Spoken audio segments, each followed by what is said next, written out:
Certain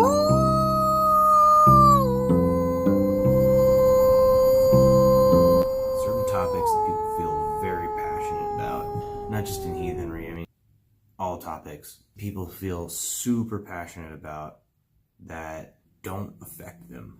And I try not to get too political here, but this is kind of going to get a little bit. There are a lot of opinions that people feel very passionate about that don't affect them at all. Like, we have a very, politically correct society these days, and sometimes it's for good reasons, sometimes it's a little silly. Honestly, like, certain things, you just gotta stop caring. I don't care if somebody's gay, straight, bisexual, or identifies as a pineapple. I don't. Like, in my job, I hire people. I don't care what you identify as. I don't care about any of that stuff. As long as you can do your job, who cares? That's kind of my idea about feminism and all that jargon as well, is like, can you do the job? Cool. That's it. That's all it is. As far as like personal life goes, some people you jive with, some people you don't. In the Kindred, we actually had somebody that identified as transgender. Nobody really cared. There's just a lot of opinions in this world that it just doesn't matter, You have all this alt-right, far left, and everything in between. Actually, one of the reasons that I lean more libertarian, not anarcho-capitalist, but libertarian. I want my life to be left alone, and I want to leave other people alone. If we intersect, then obviously we need to come to some kind of agreement. Communication needs to happen, but other than that, who gives a shit? Honestly, you gotta look at whatever the situation is and think, okay, does this affect me? Does this honestly affect me? Does it affect me if another guy wants to be called a lady and decides that they want to go through surgery and stuff like that? Doesn't affect me. That's their path, that's their perspective. I know I harp on bias a lot in a lot of these videos, but that's kind of what it comes down to, is it's like perception. I don't know your life. I don't know your perception. I don't know the things that have made you up until this point. We can talk about things and you can tell me certain things and I will try to understand. But what it comes down to is it's your life, not mine. I don't make those decisions for you. So why should I? It's really just about getting out of the way, letting other people live their lives. And there's so much conflict in the world that could just be solved by thinking, like, what is their perception? And why do I care? One of my YouTube influences, it's a pretty interesting channel. It's got a lot of interesting things to say. He's not Ausa True, but he is that heathen sphere. I don't know if he considers himself heathen, but it's called Thunder Wizard. It's an interesting channel. I recommend you look at it. Some of his stuff I don't agree with so much, but some of it's pretty cool. He did a doodle he uses in his intro sometimes. Something that he hits on a lot of the time is having an emotional agenda, and that actually makes a lot of sense. Okay, this thing bothers me. Let's take a pretty broad one. Homosexuality, right? That's something that bugs some people. This bothers me. Why does it bother me? Okay, and then examine. Maybe it's something in your upbringing, like maybe you're heavily religious, and because of the religion, you have an emotional attachment to the religion. Could be Islam, Christianity. So you don't know the Jewish perspective of homosexuality, but although Freddie Mercury was Zoroastrian, and Zoroastrianism is the religion that influenced Judaism, which is an interesting tidbit that when you tell Christians, they look really confused. Yeah, the attachment might be not so much. There's something comedians say a lot, and it's like, why do you hate the gays so much? Maybe you're gay. Well, actually, it's probably an attachment to this religion that is making you have all these like weird biases simply because you want to follow the religion. So it's not so much like the gay thing is just like a small part of this larger emotional attachment. That's kind of how you examine your biases, really. It's usually something that stems from emotions or some kind of emotional attachment to this emotional agenda that you need to examine in yourself and figure out what you can do to solve that. a lot of the times, at least I find for myself, as I can't speak to the experience of others, but I find that if I understand the root of an issue, at that point, I either change the issue or eliminate it altogether. I mean, there are certain things like habits that are a little harder to break, like I have to eat my fingernails. But that's something that is a little bit harder because you have to kind of like supplant one habit for another. That's an interesting concept. I'm not a psychologist, but that's something that I've heard mental health professionals talk about. I was listening to the NPR while I was driving to and from work, and then driving to deal with an issue at work. And there was this shooting down in New Zealand. You know, there were white supremacists, and they started talking about some of that. And if you watched my video on focus heathenry, I kind of talk a little bit about that. I've never really understood violence towards others. It's not that I haven't had aggressive feelings and tendencies. You know, I'm a human straight male, so the testosterone is a flowing. You know, when it comes to actually initiating the conflict, and that's, you know, something in my job that I have to deal with, it feels odd to me to actually engage in the conflict. Like, it's weird because we go from like, you know, normal functioning talking, and then all of a sudden you're like locked in this conflict. I don't know, I always wonder, like, whenever I have an issue where I have to go hands on, it seems like you're kind of going past, there's this like social wall, and you're going past that to this other area. I don't know, maybe it's like dipping into, and I'm sort of thinking out loud here, but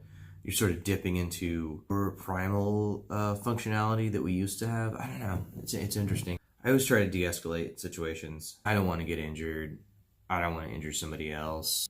Not to mention some of the population that we deal with, not the greatest health-wise. I don't know what you're gonna catch. You know, I don't bring home something to the wife and kid. I used to work in a hospital, and that was one of my fears. I hardly ever get sick. I got sick so many times there. It's crazy. The point is, I just don't understand escalating to that level. Like, I get like eliminating the threat. That is definitely like the first solution that pops up in my head. But elimination of the threat isn't necessarily violence. This might sound a little odd after I release the Berserker video, but it'll make more sense. Watch the full video, you'll kind of understand a little bit more about my internal workings. Violence can be such a permanent solution, especially if you kill the person, which thankfully I've never had to do. Despite being in the Marine Corps and stuff, I've never actually had to draw a weapon on a person. I want both parties to leave happy, or at least content. I mean, maybe they won't be happy because I'm usually kicking them out of a place or something. Again, come back to that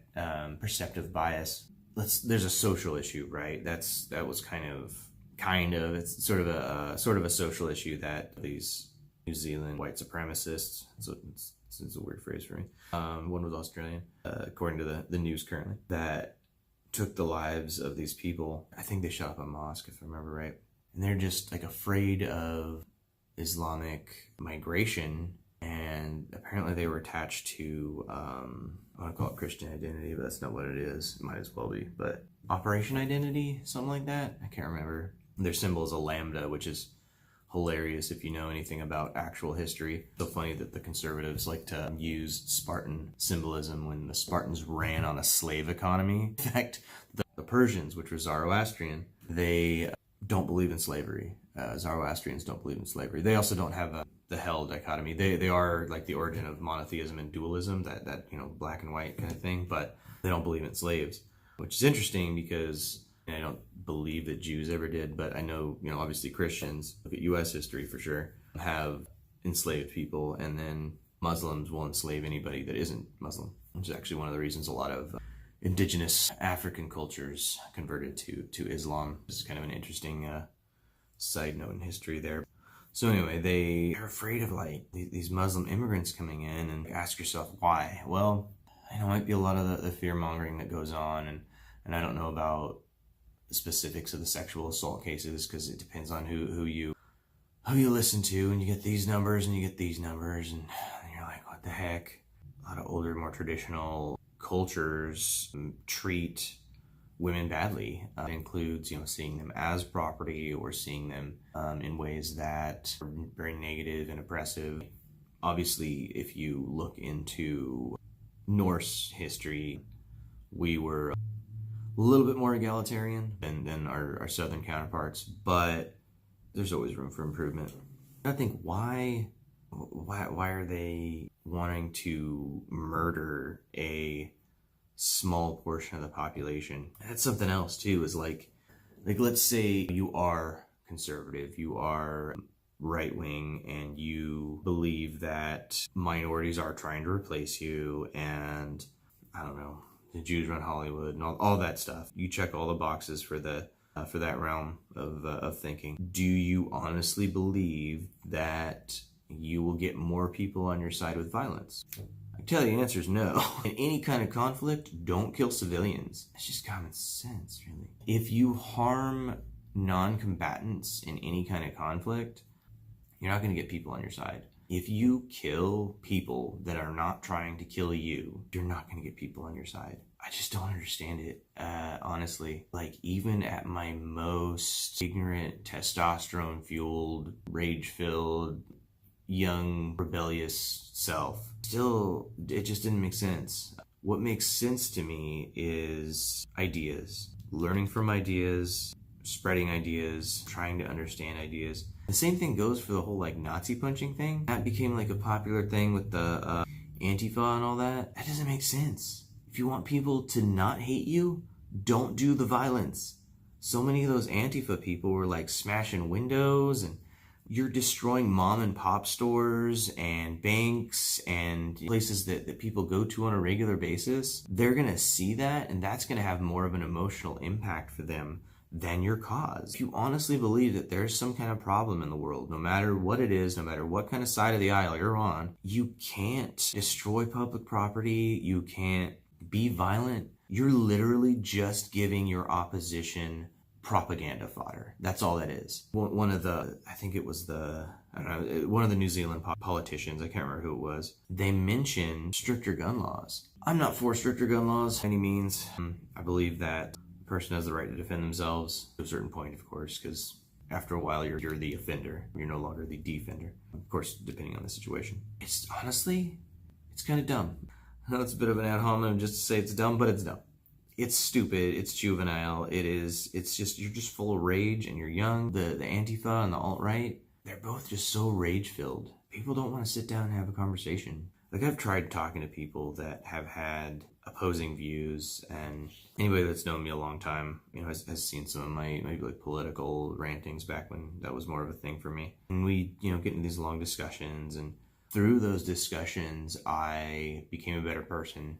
My outlook broadened, and it was because I was willing to accept new ideas. In summation, you have to put yourself in somebody else's shoes. That's a cliche for a reason. You have to broaden your perspective, eliminate bias as best you can. Obviously, we're people, and it's ultimately impossible to 100% eliminate bias. Plus, if you're trying to eliminate bias, you have a bias against bias. But still, you just gotta work on it and get rid of it as best you can. I also don't want to say that emotions are bad, because they aren't. Emotions can also bring us closer together. That was something I learned when my grandfather died on my dad's side. As I was hugging my father and crying, I realized that it was emotions that was drawing us together, and that was one of the purposes of emotion. Before that, my mindset was kind of almost stoic to a fault. Be better tomorrow than you were yesterday. We are the sum of our actions. Got it.